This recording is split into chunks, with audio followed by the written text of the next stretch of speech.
ناظرین اب رخ کرتے ہیں جھنگ کا، جہاں محکمہ زراعت توسیع کے زیر اہتمام گندم اور دیگر فصلوں کی پیداوار میں اضافے کے لیے تربیتی اور آگاہی سیشن کا انعقاد کیا گیا، جس میں ماہرین زراعت نے کاشتکاروں کو مفید معلومات فراہم کی۔ تقریب کا مزید احوال بتا رہے ہیں سبطین عباس ساکی اپنی اس رپورٹ میں۔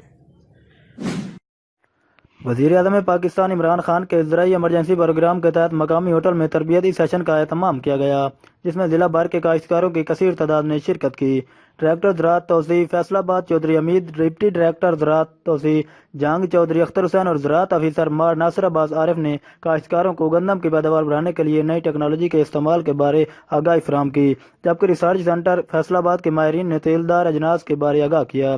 تقریب میں اسسٹنٹ ڈائریکٹر ضلع زراعت جھنگ احمد ورسیال اور شور کوٹ کے علاوہ محکمہ زراعت کے ملازمین کی کثیر تعداد شریک ہوئی۔ کیمرہ ٹیم کے ساتھ سبطین عباس ساکی، اب تک نیوز 18 ہزاری۔